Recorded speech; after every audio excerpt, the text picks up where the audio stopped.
History is full of firsts. It's one small step for man, one giant leap for mankind. Many of those firsts shaped our way of life. For 70 years, KPRC Channel 2 has been proud to be pioneers in shaping television and Houston history. In a state the size of Texas, I hope everyone can enjoy. Causing the storms Thursday.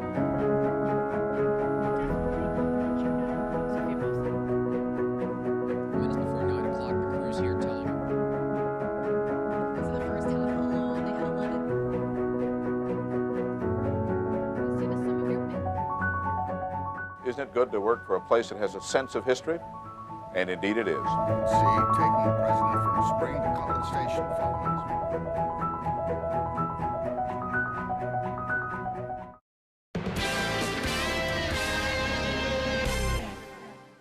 If you have something you'd like Channel 2 Investigates to check out, call the tip line at 713-223-TIPS or email investigates@click2houston.com.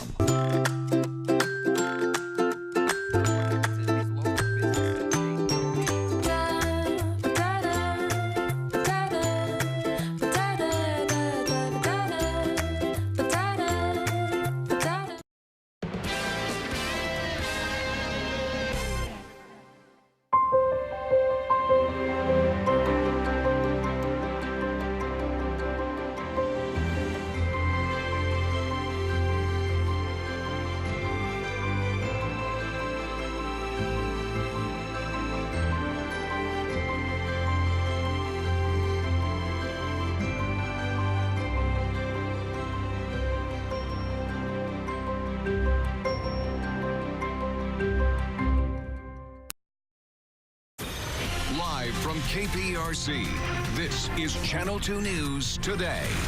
Breaking news from Baytown. A flare causes big concerns for people living near a chemical plant. Ahead, we'll talk to one of those neighbors who says his house shook as a result. Also breaking, the first American citizen has died from the coronavirus. Ahead, this comes as a record number of deaths are reported due to the illness in mainland China yesterday. A casino many Houstonians travel to in Louisiana. This morning, an investigation underway after an outbreak of norovirus has left hundreds of people sick. We'll get to those stories in just a bit, but good morning, good Saturday morning. Looking good out there, right? I was reacting to the norovirus, coronavirus. It's like, we're moving on. Just enjoy the weekend. It's going to be a nice talk weekend, about good stuff. Right? I know. Speaking of good things, yes, us. Now, and the weather's actually pretty nice, too. Take a look outside. Temperatures are warmer than they were this time yesterday, for sure. 57, 56 degrees. Look at the views there. Ooh. Winds are out of the northeast primarily, 8 to 10 miles per hour. And so it's really comfortable. But look at the warm up. We're 17 degrees warmer at Bush Intercontinental, 20 in Conroe than we were yesterday. 8 degrees warmer in Galveston. That gives you a sense of how we're feeling this morning. Still a lot more clouds out there in Galveston. This is going toward the east, and there's a lot more clouds that are off to the east. They expect a lot more rain earlier than we will, certainly as we go through the weekend into Monday, Tuesday. So 55 in Lake Jackson, 56 in Sugar Land, 51 in Columbus. So temperatures cooler to the north. Look outside our Channel 2 studios. The winds from the northeast. We'll continue to see that in place for the foreseeable future until the afternoon. We'll start to see easterlies and then southeasterlies. So until this next front comes on through here. Exact track radar is working, but there's nothing going on. We've got a front that's stalled right off the coast. It's pushed right off the coast there. And you can tell that from the temperatures. 55 for us, 39 in Dallas, colder air, and the wind coming in that direction. The front's stalled out for now, but it's going to rise back to the north as a warm front. That's why our temperatures are not going to get colder, but get warmer. 68 today, for example, when our temperatures are normally 65, we'll be close to 68 going up, 58 degrees by 11 o'clock. Pretty comfortable day with enough sunshine to make you say, okay, it's a great weekend day. The rain's coming, though. We'll talk about that in the 10-day forecast just ahead. We'll definitely enjoy it while we can. All right, thank you, Cambrell.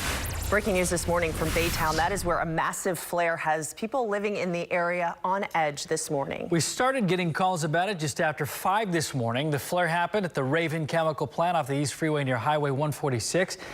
Channel 2's Taisha Walker is live there now with reaction. Taisha? Jacob, the incident is now under control. You can see there is no smoke coming from the Raven chemical plant here right behind me in Baytown. Baytown police just issued a statement a short time ago saying that the community is not in any danger, that this incident is under control. We know that the flare-up happened around 5 o'clock this morning. That's when police started getting a lot of calls coming from around this plant. We know that police say, according to the plant, this is a normal occurrence that happens at the facility. This time it just looked really bad. You could see in some of the video thick gray smoke and an orange glow coming from the plant. One man who lives about 10 minutes away says he initially thought it was an earthquake because his house was shaking along with some of his other neighbors' homes. When he went outside, though, he was greeted by smoke. Take a listen. So I came outside and I looked up. Why is it orange? Is it Chevron or something else? I looked on that side of my house and I always see smoke. So I decided to drive out and take the second video, and all I see is black smoke. Yeah, again, Baytown police now saying that no one is in any danger, that the situation is under control, that the plant itself had its people putting this flare-up under control and watching for it. They also say that no one had to be evacuated as a result of this incident. Reporting live in Baytown, Taisha Walker, KPRC, Channel 2 News. Taisha, thank you for that update there. Also breaking, mainland China had its deadliest day in the coronavirus outbreak Friday, with officials reporting 86 deaths.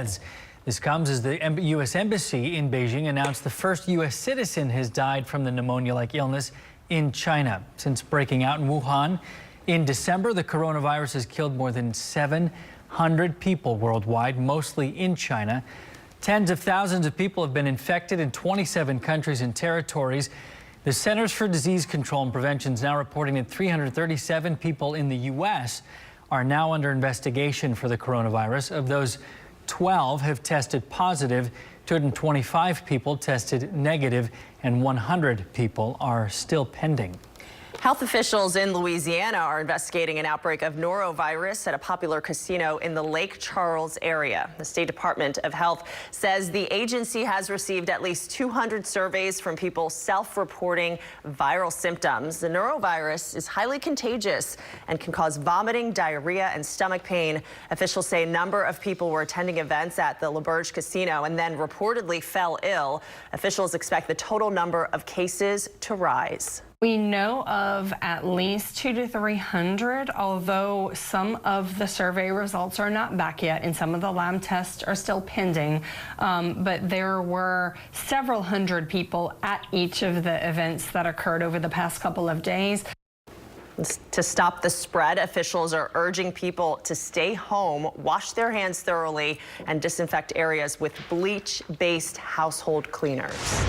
New this morning, a Houston police officer recovering this morning after being hurt during a domestic abuse call in Northeast Houston. Happened at a home on Tommy near Tate in Northeast Houston.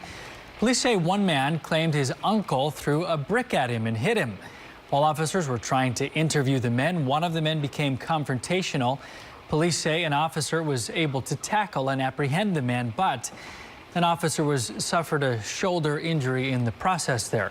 The suspect is in custody and he was not injured. Now to a developing story. Investigators are still searching for the driver accused of a deadly hit and run in North Houston. The crash happened last night around 9 off the North Freeway feeder and Gulf Bank. Investigators say someone driving a black SUV hit a motorcyclist and rammed into the back of another vehicle before taking off from the scene. The motorcyclist was taken to the hospital where that person later died. No word yet if the driver of the other vehicle was hurt.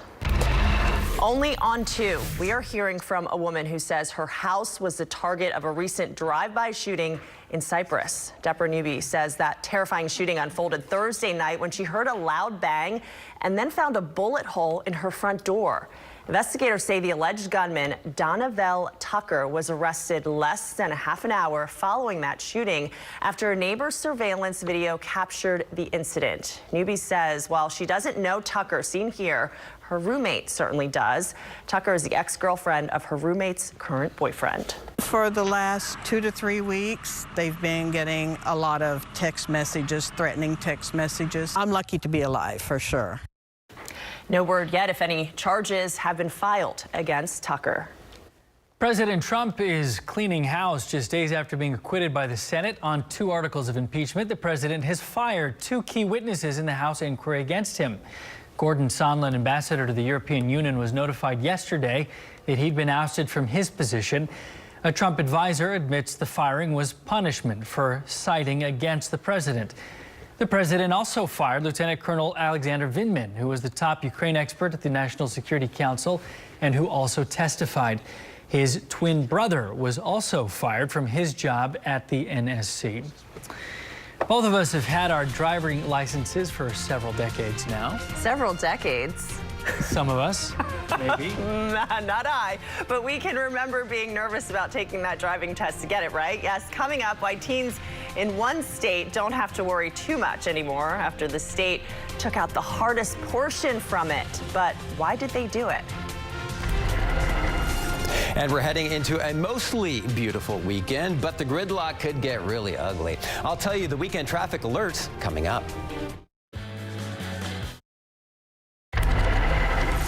It is the weekend. Happy weekend to you. But yeah, a couple of major trouble spots on area roadways this weekend we want you to be aware of. One, for the second weekend in a row, the West Loop is going to be closed at the Southwest Freeway. You will be able to access the Southwest Freeway from the West Loop southbound coming through Uptown, but the connector ramps from the West Loop northbound through Bel Air will be closed getting on the Southwest Freeway. So I would anticipate, like last weekend, the delays on the West Loop northbound through Bel Air will be much bigger than the delays through Uptown. Now, if you do need to get across the Southwest Freeway, here are some alternate routes. Chimney Rock, Rice Avenue, Newcastle, and Wesleyan. Much like last weekend, whatever you did to avoid that traffic trouble spot, do it again this weekend. In fact, throughout February, it's going to be the same story there on the West Loop. The Waco Bridge over I-10, that is closed down. It closed down Wednesday night. It will be reconstructed. They're going to have to destroy it this weekend, and to do it, they're going to have to close down the East Freeway, just east of the East Tex Freeway. So between Gregg and Waco, we've got a full closure of the freeway. The feeder roads are going to be the workaround on this one. But you also will not be able to access I-10 eastbound from the East Tex Freeway all weekend long. So this will cause major delays in that part of town, right close to downtown. I-10 farther out to the east, we've got 2-lane restrictions, both directions, right near the San Jacinto River. That's today, started at 6 a.m. and it will go through 11:30 p.m. One final construction spot that I want to tell you about. This one is the direct connect between I-10 and 290 westbound. It will be closed tomorrow, 6 a.m. to 7 p.m. You still will be able to access the 610 North Loop. You just won't be able to get onto 290 from I-10. You'll have to find a different way to do that. Maybe head up on the 610 Loop, make a U-turn, and get on from there. That is a look at weekend construction. If you missed anything I said, you can get all the information at click2houston.com/traffic. Have a great weekend and do drive safely. That's a lot. Well, speaking of traffic, teenagers preparing to take the driving test know there's one portion that is the most intimidating and probably the most hated. Yes, parallel parking. But in Nevada, teens don't have to worry about that anymore. What? Yeah, that's because the state is just getting rid of it. The DMV says it still tests for parking in other ways like backing up and turning, but the parallel section was removed to save time since most drivers pass all other portions of the exam except that one. What? One student says new car software makes learning parallel parking obsolete anyway. With new technology, cars are able to park themselves in parallel parking, so I don't really think that it needs to be tested. Oh my gosh. What are we teaching our kids these days, guys? Well, just like math, because we all have those calculators. Yeah, we don't have to learn math anymore because we've all got calculators. Critics of the move say this could cause problems, though, with cars sticking out on the street if not parked properly. Okay, we'll leave it at that. Moving right along. Snow can be beautiful to see, right? Speaking of snow, but you don't want to drive in the snow. Coming up, where the drivers are getting stuck and hydroplaning on roads and highways as a massive snowstorm is coming in. Oh boy, plus this morning, Mr. O is showing us the science behind balance in this week's Oh Wow moment. Oh wow.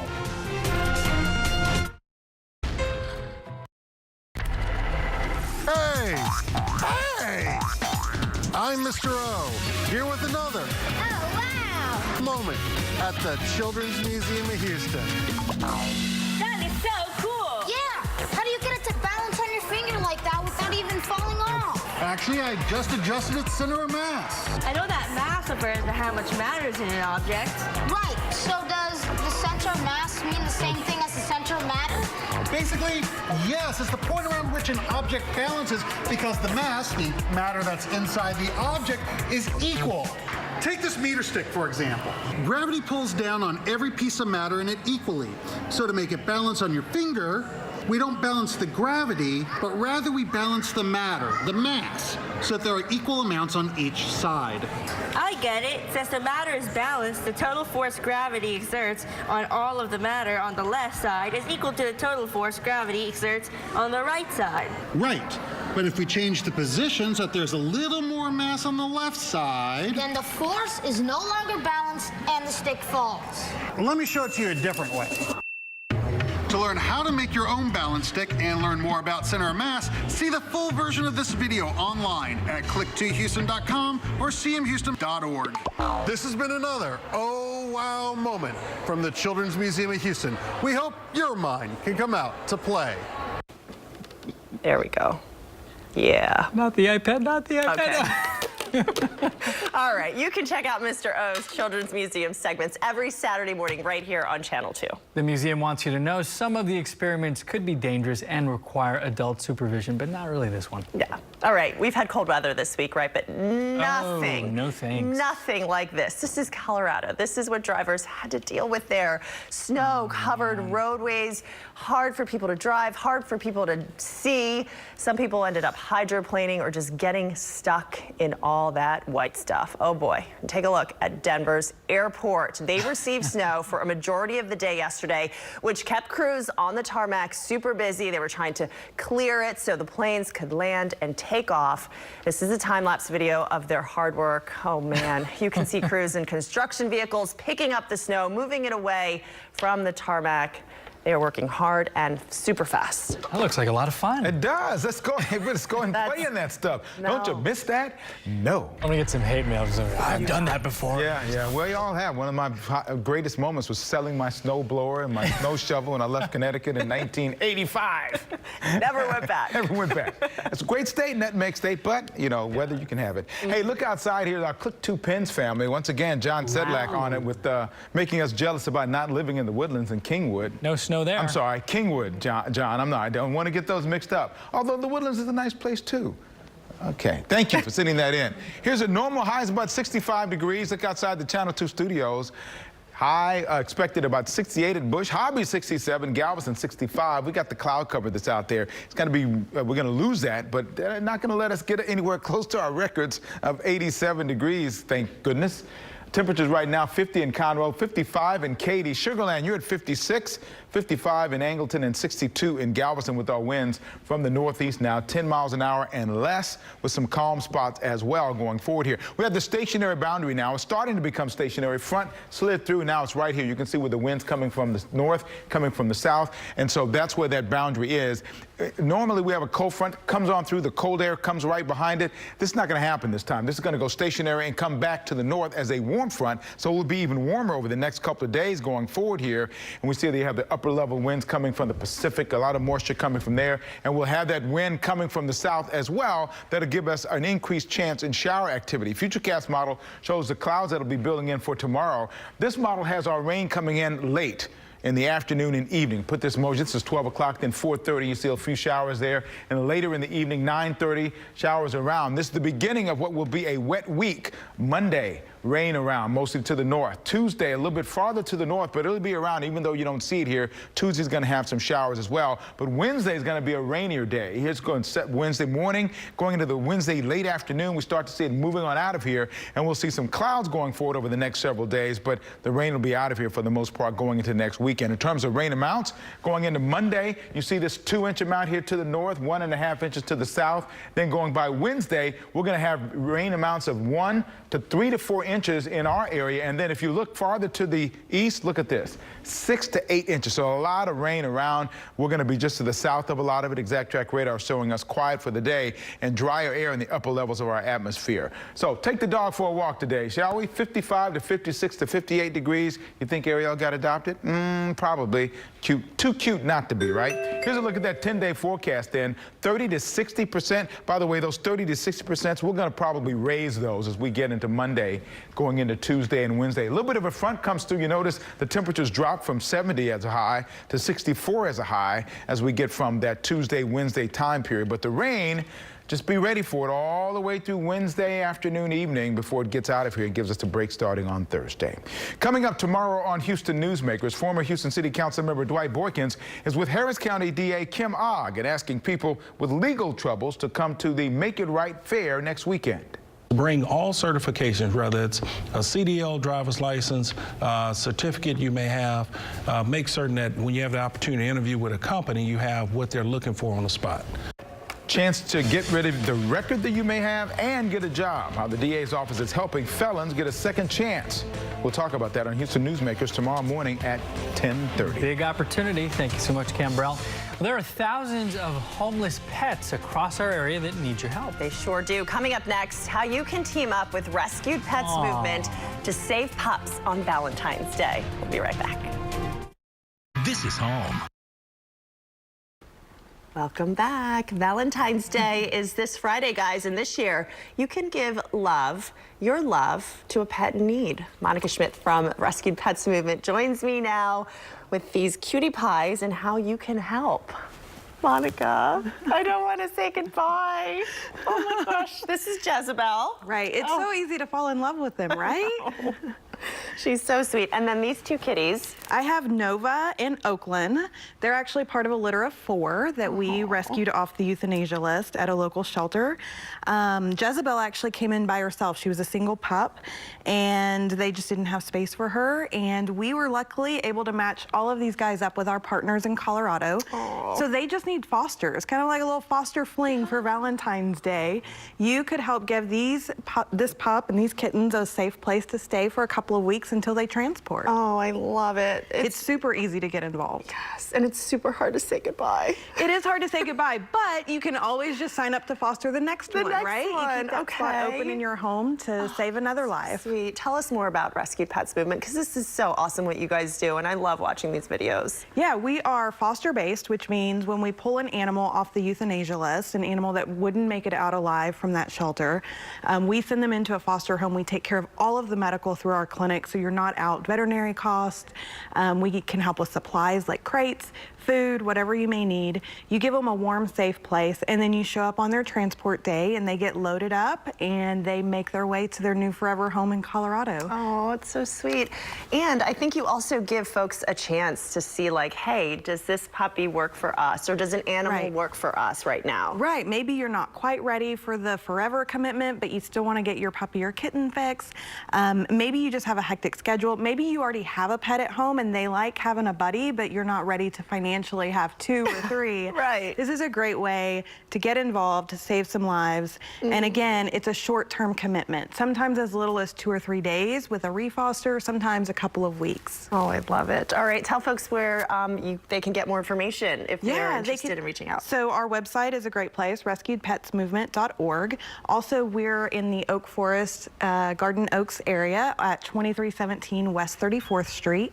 You can come by in person. You can fill out the foster app online. We'll walk you through the process and make it really easy.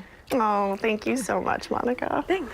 Right, you guys, get involved. Look how cute they are. You can find all this info and a replay of this segment online at clicktohouston.com. We'll post it under the community tab of our homepage. We'll be right back.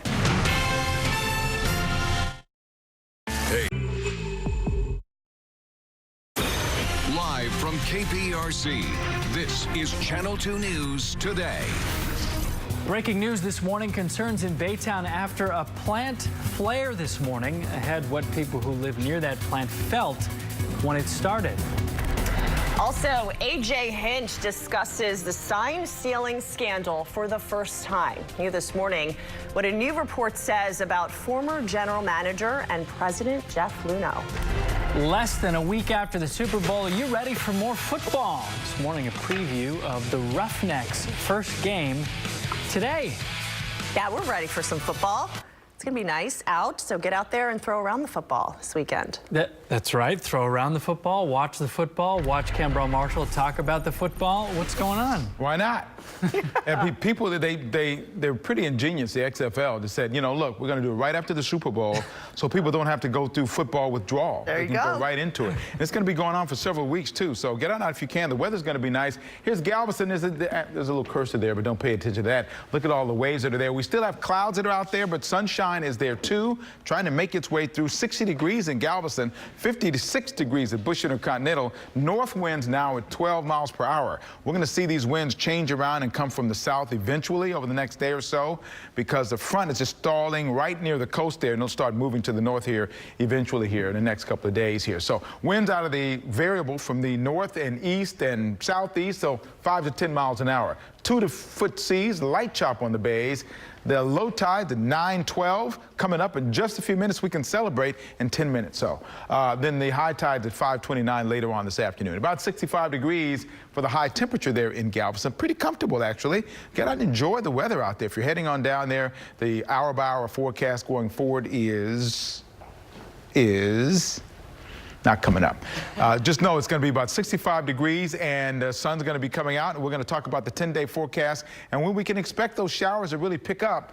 Oh, there he goes. It goes on its own now. Tell you what, why don't I'll just drop it here and it can just advance itself. How about that? Okay, there you go. Enjoy the weekend, everybody. And Ariel, we're going to find out about Ariel tomorrow. I bet she got adopted. We'll do that coming up as well, guys. All right, Cambrell, thank you so much. Now an update to breaking news we brought you at 6. A massive flare lighting up the sky over Baytown. Yeah, and some people we've spoken with say it even shook their homes. The flare happened at the Raven chemical plant off the East Freeway near Highway 146. Channel 2's Taisha Walker is live there with more and some reaction. Good morning, Taisha.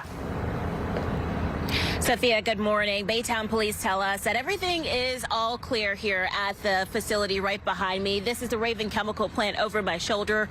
We are also told by Baytown police that people that live nearby this facility have no need to evacuate this morning. Let's get to video of what that flare looked like at around 5 a.m., which caused a lot of concern.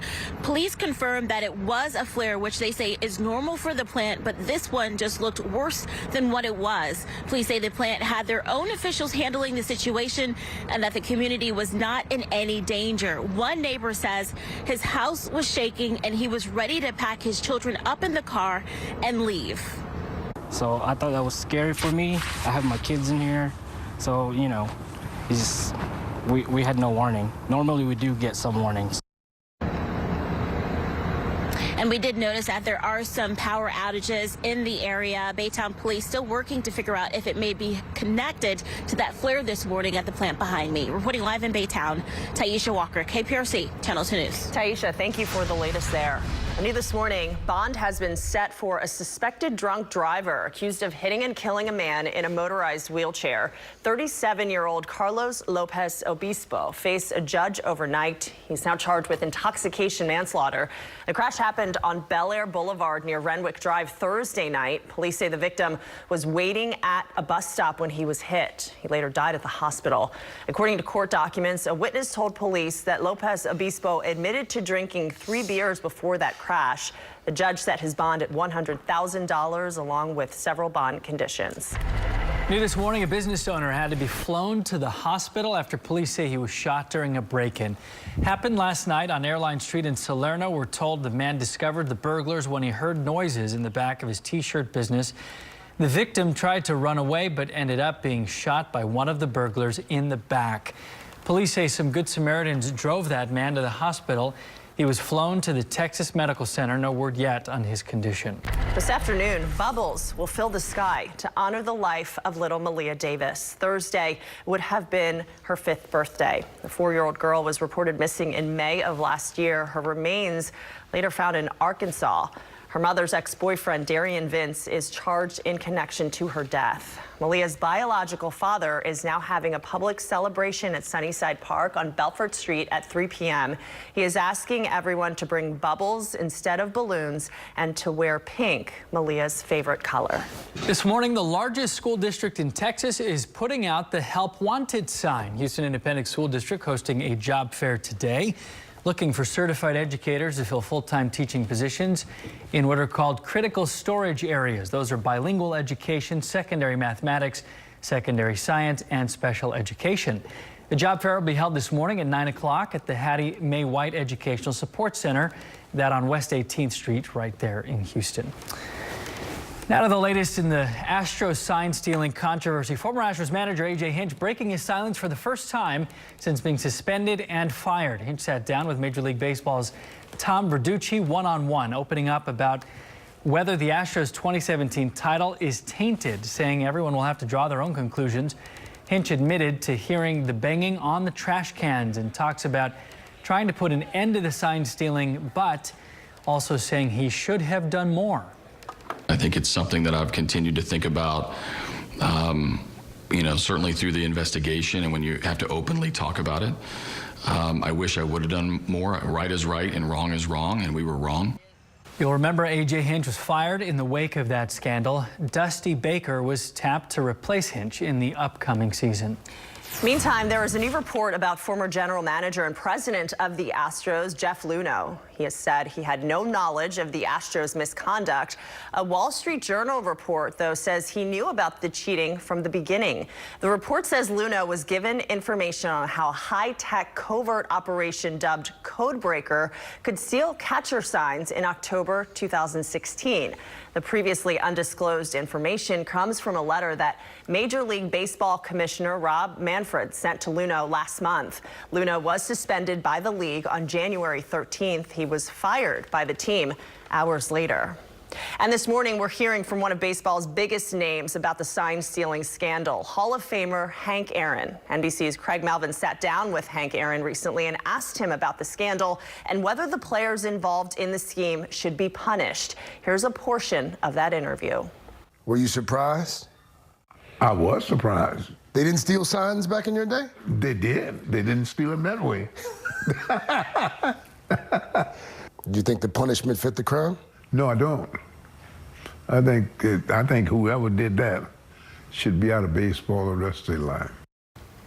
Well, the investigation still ongoing as the league looks into the actions of the Boston Red Sox. And you can catch Craig Melvin's full interview with legend Hank Aaron on this and other topics on the Today Show on Thursday as we commemorate the 100th anniversary of the Negro Leagues. Tune in then.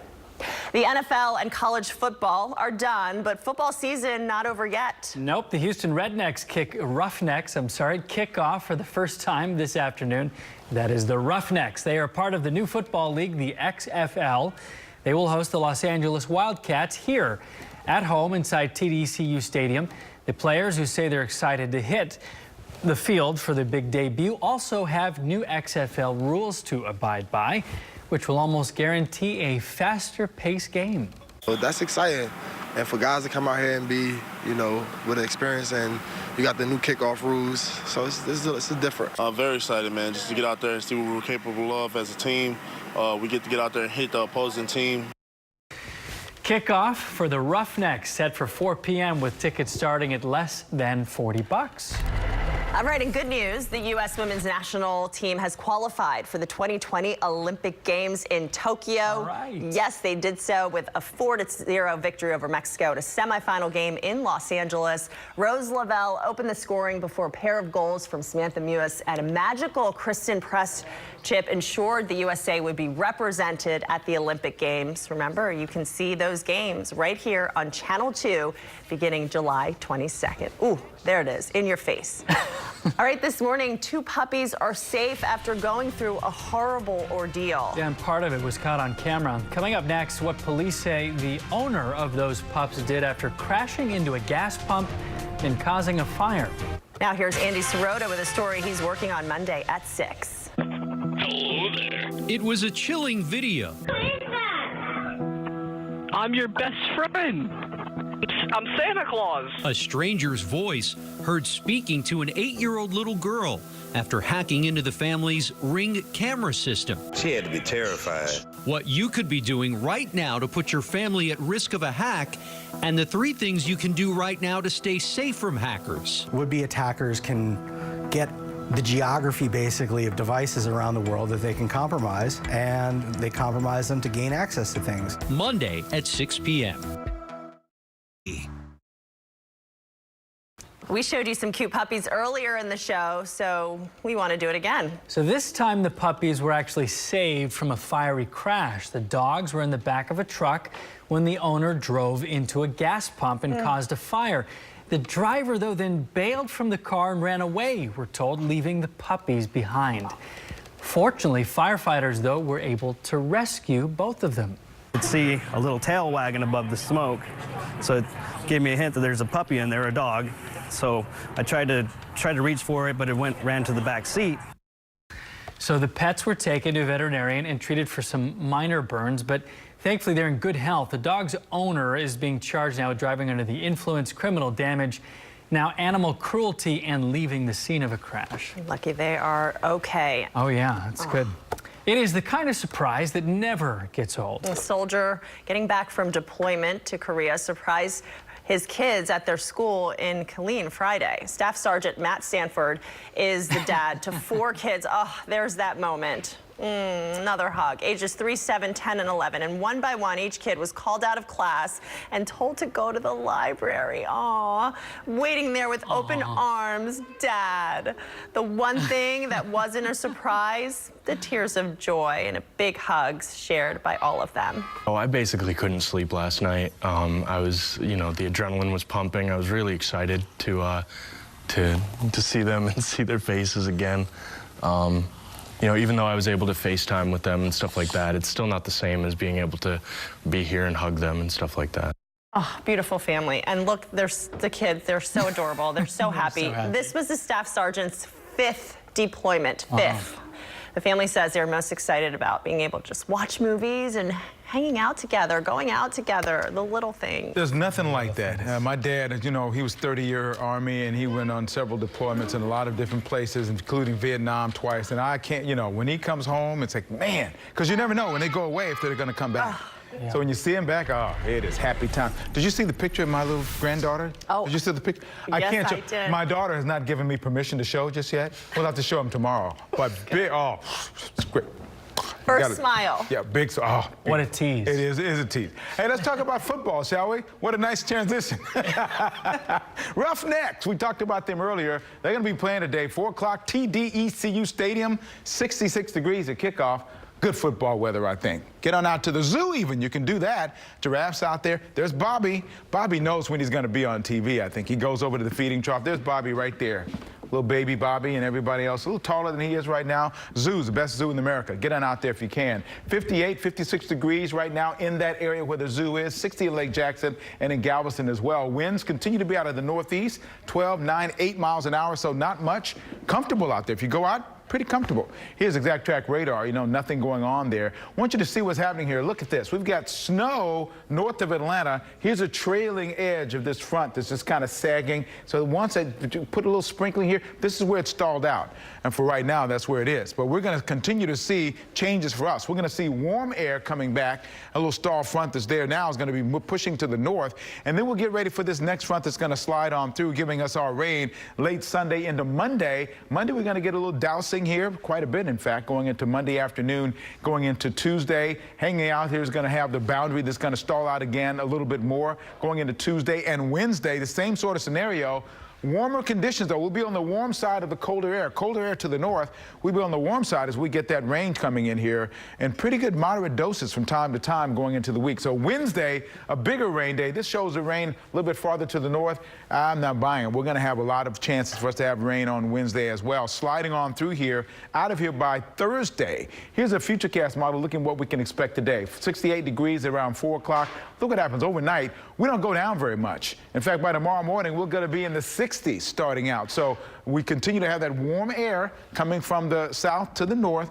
Going into tomorrow, we'll be in the 70s tomorrow before we top out. So, and showers around. You see the showers that are there tomorrow building in ahead of what we'll start to see starting on Monday. So be ready for that going forward. Double umbrella week, I think. 65 degrees, normal high, 68 or so. Some of you will get 70, but 68 is in the 60s is where we will be for much of the day going forward here. And the 10-day forecast shows those rain chances at 30%. It's kind of like mostly afternoon into the evening and then really builds up. This could very easily be 70 instead of 60 and so forth and so on. These numbers aren't going down very much until we get to Thursday.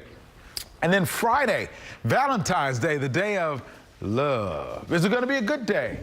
Pretty good day there. So celebrate, take your lovely spouse, significant other out to dinner. Should be a good day for that. The day of love. All right. Thank you so much, Cambrell. As he said, Valentine's Day Friday. So to make the night extra special for a lot of us, you want some good food. Definitely. Nothing wins someone's heart better than some good food. Take a look at this spread. Oh, heart-shaped steaks. You already won me over. Coming up next, a look at some Valentine's Day favorites from Texas Roadhouse. We'll be right back. .com.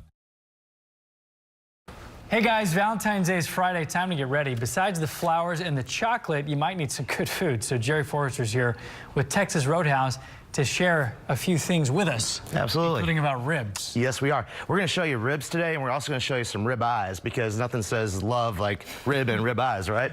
So what we're going to do today is I'm going to show you how we make our ribs in-house, and then we'll get a chance to take a look at our hand-cut steaks. Pay close attention. We're going to get some secrets. So first thing we're going to do is we're going to get a pan here, and we're going to line it with a grate in the bottom, and we're going to go ahead and we're going to add some liquid smoke to the bottom. That gives a nice flavor.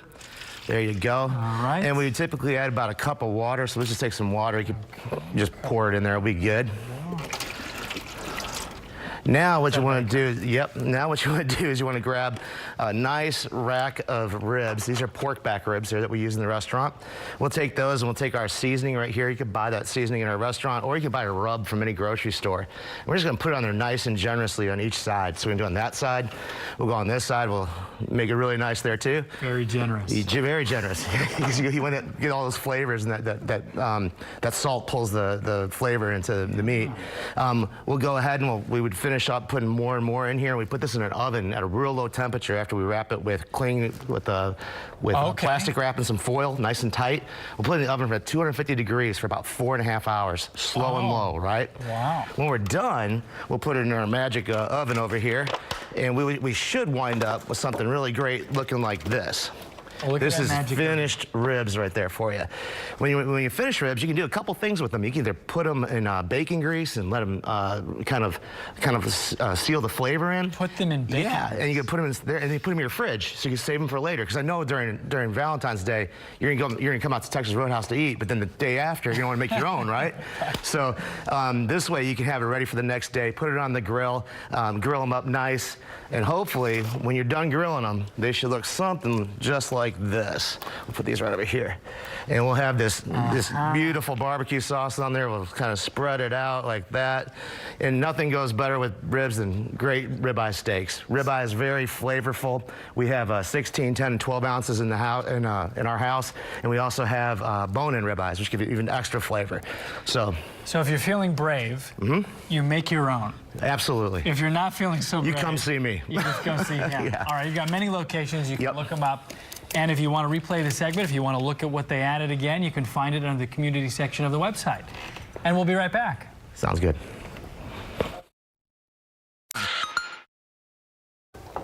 All right, Cambrell says the weather will be so nice you can fly a kite. A kite? And we're in luck because today is National Kite Flying Day. Did you know? Yeah. No. Kites date back to 470 BC in China, but nobody is quite sure exactly why folks started flying them. Some say they were used to spy on enemies or send messages. Back then, kites were very simple, made of bamboo and silk. It's been many years since I've tried to do that. I've tried and tried throughout my life. I've always failed. Never really had a good kite, ever, ever. So get rid of that video. Thank you. Brings back bad memories.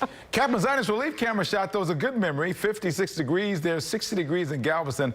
I can get some help. I think I can get some help and I'll be better. Exact track radar is quiet. Futurecast model shows a cloud sticking around up to 68 today. Staying warm overnight and then tomorrow morning a few more showers as we get into the low 70s. Rainy week ahead, however. Be ready for that. If you'd like to help Cam Brell fly a kite, you can send him a message on Facebook. We'll see you back here at 6 a.m.